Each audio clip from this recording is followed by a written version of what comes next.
Jeg har lige siddet og set Kallemann 812's svar til min Kram & Hater kampagne, som jeg startede. Og jeg ved, at der er mange, der er enige med ham, fuldstændig enige med ham, og jeg er faktisk også selv enig med ham, fordi sådan som jeg opfatter det, Kasper han siger, så er det, at man ikke skal hate på konstruktiv kritik.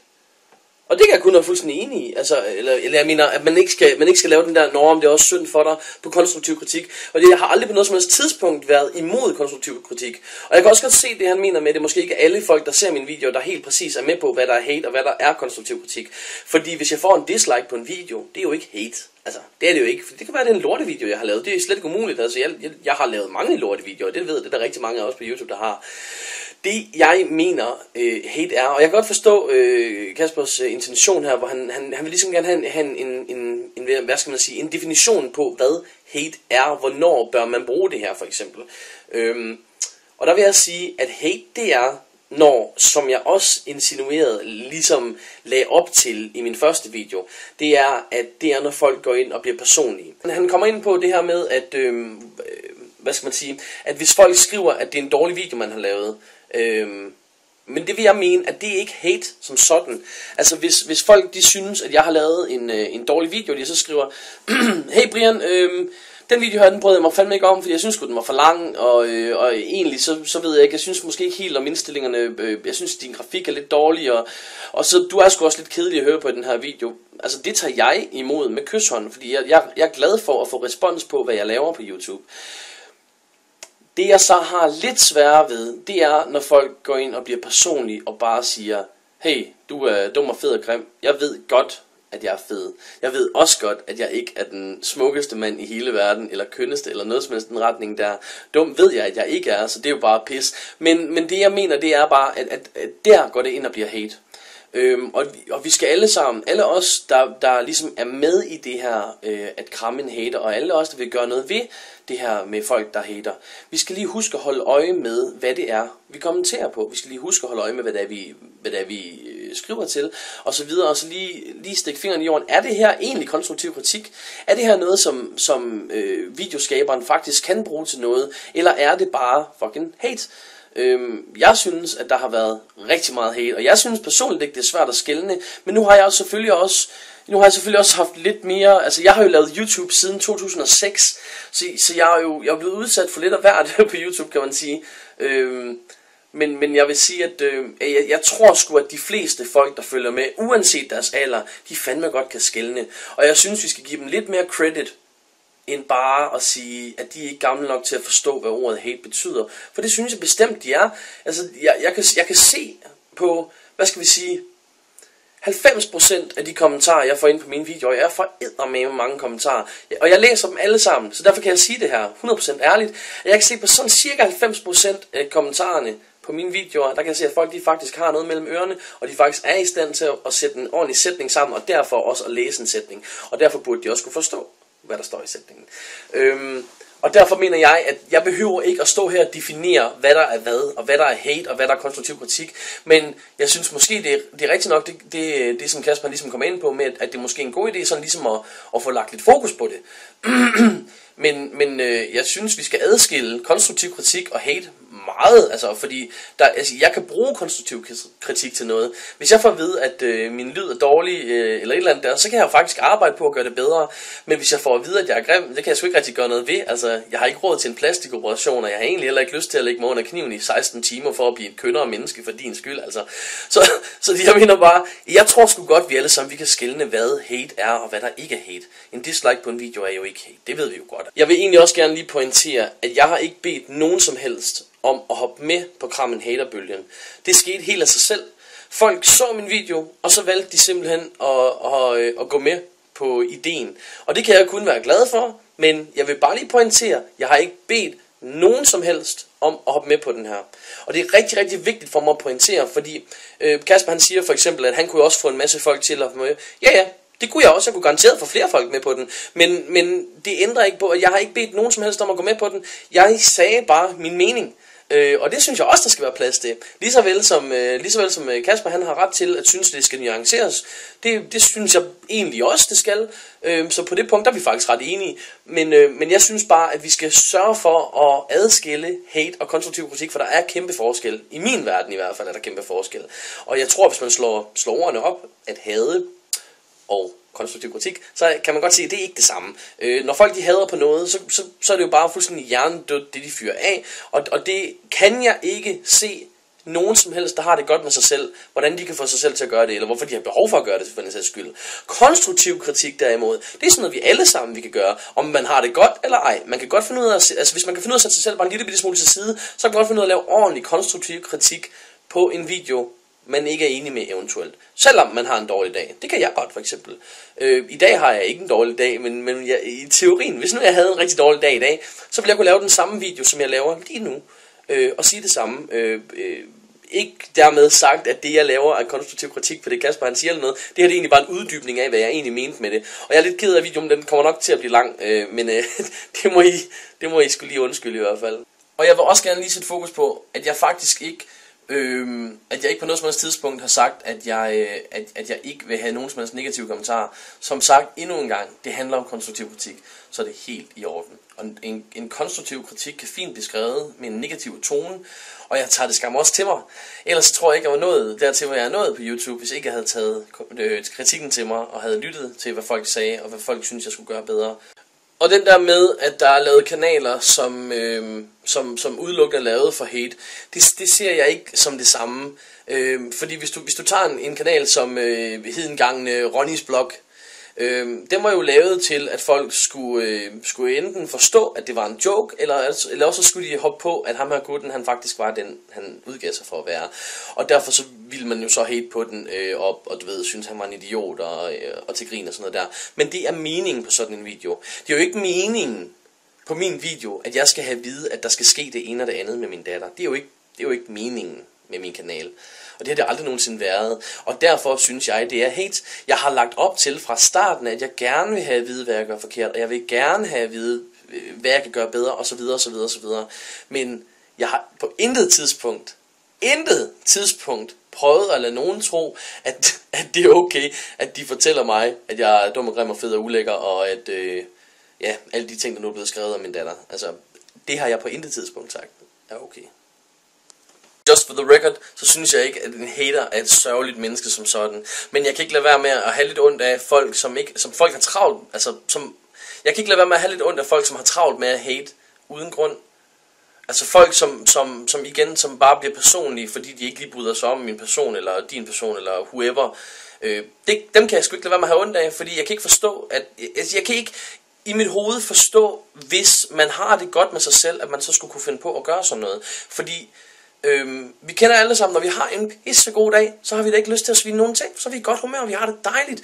Hvis man har en virkelig dårlig dag, og er sådan, nedtrykt og deprimeret, og har det af helvede til, så er det nemmere at sådan go off the top, og så blive modbydelig og ond. Det tror vi alle sammen, vi har prøvet i større eller mindre udstrækning. Jeg synes bare, at ulempen ved, når folk gør det på for eksempel YouTube eller Facebook for den sags skyld, det er, at de kan at de kan skjule sig bag skærmen. De kan sidde og sige de mest forfærdelige ting, og så sker der ikke mere ved det. Altså, jeg har jo gjort sådan i lang tid, at jeg blokerer bare de folk, der hater. Og det er fint nok, jeg blokerer ikke de folk, der laver konstruktiv kritik. Og det at, lad os tage Ronnys Blog som eksempel der. Jeg synes jo ikke, at de folk, der har skrevet på hans videoer, at de er sørgelige mennesker, fordi det er meningen med hans videoer. Det er meningen med hans kanal, eller det var meningen med hans kanal, at det var sådan, det skulle foregå, og at det var det, der skulle ske, ligesom. Så med det i mente, så vil jeg sige, at jeg synes ikke, vi skal snakke om sørgelige mennesker som sådan. Jeg synes bare, vi skal snakke om, at de folk, som har det så skidt, at de har brug for at sidde og svine fuldstændig hjernedødt til, at det er sgu lidt synd for dem. Det er fandme synd for dem. Det synes jeg helt ærligt. Det synes jeg virkelig. Og igen, jeg synes, altså det er vigtigt for mig lige at få pointeret, at jeg tror fandme godt, at folk de kan finde ud af at skelne had og konstruktiv kritik. Det tror jeg virkelig, de kan. Jeg ved ikke, om det er bare fordi, jeg er godtroende, eller sådan lidt smådum, eller hvad fanden skal vi sige. Men jeg tror fandme på, at I folk, der ser den her video lige nu for eksempel, I fint kan finde ud af at skelne hvad der er hate og hvad der er konstruktiv kritik. Jeg ved godt, at mange af jer bliver lige grebet af stemningen her på sidste Kram en Hater video. Det kan jeg godt forstå, og det er også helt i orden, at de blev det. Men jeg synes lige, vi skal prøve at holde fokus en gang, og så lige prøve at passe på ikke at komme til at kalde alting for hate, for der er forskel jo. Og det var egentlig også det, Kasper han startede ud i sin video med at snakke om, at han gerne lige vil have det nuanceret lidt. Og det kan jeg kun være enig med ham i. Så lad os lige prøve at nuancere tingene lidt, folkens. Og så lad være med at snakke sølle mennesker og så videre. Og så også derudover, så vil jeg også bare lige sige, at jeg er sgu udmærket klar over, at vi ikke kommer hungersnød og så videre til liv. Så det er overhovedet heller ikke intentionen med det her. Mit projekt her, det er at slippe for hate. For jeg magter ikke hate. Jeg gider ikke at se på det. Jeg synes virkelig, det er spild af liv. Altså, det er spild af deres tid, fordi det bliver bare slettet. Før i tiden. Altså, jeg kunne forstå folk, der hatede før i tiden på min kanal. Fordi, altså, det er jo sådan, jeg har gjort det. For det er derfor, jeg kan kun tale om min kanal, fordi det er det eneste, jeg ligesom sådan har... Det er det eneste, jeg ligesom sådan har erfaring med, ikke? Men før i tiden, der gik jeg jo ind, hver eneste gang, når der skrev sådan en eller anden, hallo, fede svin og sådan noget der, så gik jeg i gang, fuck din mor, jeg har knippet din, og din hund, og alt sådan noget lort der. Du ved, så jeg var jo lige så god der. Altså, jeg gjorde nøjagtigt det samme, men jeg havde det heller ikke pisse fedt i den periode, hvor jeg gjorde sådan der regelmæssigt, vel?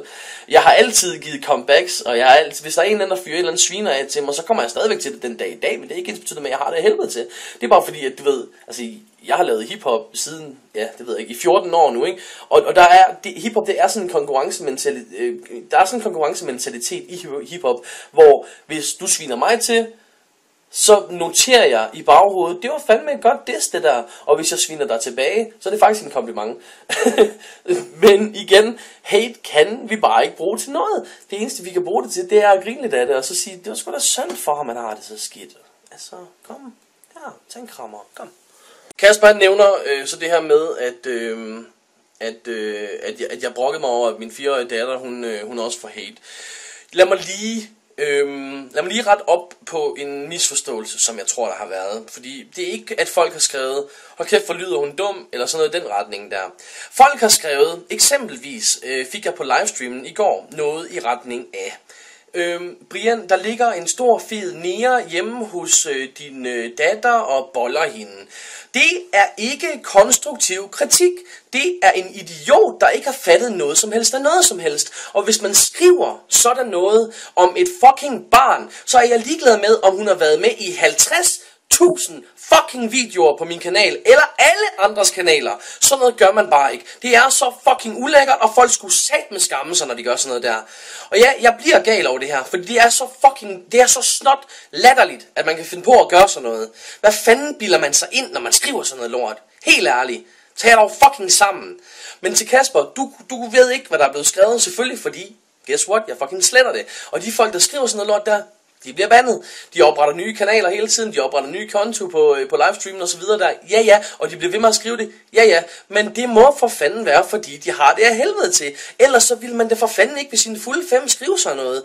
Jeg kan ikke. Jeg ved godt, det er mit ansvar, hvem jeg samarbejder med, hvem jeg har med i mine videoer. Og et eller andet sted, måske burde jeg ikke have lavet video med Marie. Men sjovt nok, så er der faktisk sådan cirka 99,9% af de folk, der ser de videoer, der fucking elsker dem. De synes, hun er jordens sødeste pige. Og så er der den der ene lille latterlige promille der har et problem med, helt ærligt, jeg er 100% sikker på, at deres største problem, de folk som skriver sådan noget lort der, det er, at min kanal er gået hen og blevet en succes, at jeg lige pt.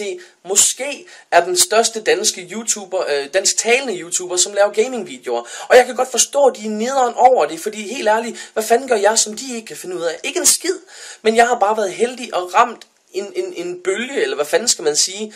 Og på den led kan jeg godt forstå, at folk de har et problem med det, men det er ikke mig et problem med. De har et problem med, at de selv ikke har kunne gøre det, som jeg gør. Det er derfor, der på min livestreams altid står, don't hate what you can't imitate. For hvis du ikke kan gøre det, jeg gør, så er det ikke min skyld. Kasper kommer også ind på, i slutningen af sin video, der kommer han ind på, at man også lige sådan skal prøve at overveje sådan indholdet af ens videoer, og man sådan måske ikke bør lave sådan vildt blodige spil, når ens sådan seerskare sådan hovedsageligt er en vis alder under 15, eller hvad ved jeg. Til det, der har jeg sådan kun det at sige, at der er jeg fuldstændig uenig Virkelig. Der er lavet så mange undersøgelser, og jeg ved det her, for jeg har uddannelsen med mig på det her punkt, og jeg ved, at der er blevet lavet sindssygt mange undersøgelser, der sådan skulle undersøge, hvorvidt voldelige spil og så videre, det er skadeligt for børn at se, og det er det ikke. Langt fra overhovedet. Det er overhovedet ikke skadeligt for børn at spille voldelige spil heller. Der er sat en... Det er også derfor, at børn i Danmark fint kan spille Counter-Strike og så videre, hvor man altså blæser hovedet af hinanden og så videre. Der er ikke noget problem i det. Folk går ikke ud og bliver voldspsykopater, fordi de spiller et voldeligt spil, eller ser en gyserfilm, eller hvad fanden vi er. De går ud og bliver psykopater, fordi de har en brist op i hjernen. Den er ikke længere end der. Så til det eneste jeg har at sige til det er bare, det er jeg fuldstændig uenig med dig i. Fuldstændig uenig med dig i, Kasper. Og nu blev det lidt meget henvendt til Kasper det her, men det er egentlig også, der er også andre folk, som har skrevet noget lignende det her. Og nu, Kasper var lige den eneste jeg sådan har set, der har lavet en video om det, så det er egentlig derfor jeg bare lige sådan nævner Kasper så meget. Så der er ikke noget der i det. Kasper er en fin fyr, og han gør sine ting, og jeg gør mine ting, og det er altid, så jeg har snakket meget med Kasper i tiden, og jeg har ikke et problem med Kasper overhovedet. Det eneste jeg har et problem med, det er haters, som kommer med ukonstruktiv kritik. Og man kunne jo godt, altså hvis nu vi skulle vælge at anskue det, at Kasper han laver en video, hvor han faktisk siger meget lidt imod, det vil jeg anskue som konstruktiv kritik, det han laver der. Det er ikke hate, det Kasper han laver overhovedet. Langt fra. Han laver en video, hvor han fortæller, hvad han synes, og han fortæller, at han er måske lidt uenig med mig, og han måske synes sådan, at man måske bør gøre det på en anden måde, og så siger han også, at man ikke skal lade fansene gøre ens arbejde for sig, og det har jeg bestemt heller ikke tænkt mig, for jeg skal sgu nok bande folk. Og hvis der kommer en hate ind, mens jeg sidder ved computeren, jamen, så sletter jeg den med det samme, og så er der ikke nogen, der når at skrive, jamen det er også synd for dig. Men jeg mener mere, det er mere til de her, det er mere sådan en generel ting. Det er ikke så meget, at det skal foregå på min kanal. Jeg ved godt, det var sådan, jeg sagde det i den første video, men det håbede jeg, at folk kunne se igennem fingre med. Eller at folk i det mindste sådan kunne, hvad skal man sige, at folk i det mindste sådan kunne gennemskue, at det er mere sådan en generel ting. For jeg synes virkelig, at det er en skam, at der er folk derude, som har det så skidt, at de føler sig nødsaget til at sidde og svine andre mennesker til for at få det bedre selv. For det er sgu da sørgeligt, det er sgu da synd for dem, og det synes jeg virkelig. Man siger også, at der er mange kanaler, som spiller spil, som hvor man spiller det for at skrabe seere til. Og så nævner han blandt andet Spore, og den kan jeg ikke lade mig at tage lidt på mig, den der, fordi grunden til, at jeg har spillet Spore på min kanal, det er, at jeg faktisk synes, at spillet er sjovt. Og det er ikke henvendt til Kasper det her, fordi det ved han godt, det har vi snakket om nemlig, for han spurgte mig på et tidspunkt, om gang spiller du det der, fordi du synes det er sjovt, og jeg så siger, jeg synes faktisk det er sjovt. Det er mere sådan, hvis der er folk, der tror, at det faktisk er derfor, jeg har valgt at spille Spore på min kanal, jamen, you're dead wrong, det er ikke rigtigt. Og angående mit sprogbrug, jamen jeg snakker som jeg altid har gjort, og det gør jeg om jeg spiller Minecraft, Spore, Call of Duty, Alien vs Predator, whatever jeg spiller, så snakker jeg som jeg gør, og sådan snakker jeg også i real life, sådan snakker jeg med mine venner, sådan snakker jeg med min mor, sådan snakker jeg bare generelt. Så det har ikke noget at gøre med noget som helst. Det er, og den der med, at man skulle finde på at sidde og spille spil for at skrabe seere til, så den tror jeg sgu ikke helt på, hvis jeg skal være helt ærlig. For jeg tror ikke på, at der er nogen, der gider at sidde og bruge tid på at optage, redigere og uploade ting fra et spil, som de faktisk ikke gider at spille. Jeg gider i hvert fald ikke.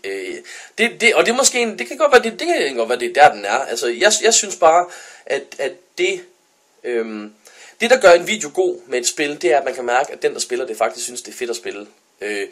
Vi kender alle sammen de der videoer hvor der sidder en eller anden dude sådan, ja, så skal jeg klik. Så skal jeg op ad den her trappe nu. Klik.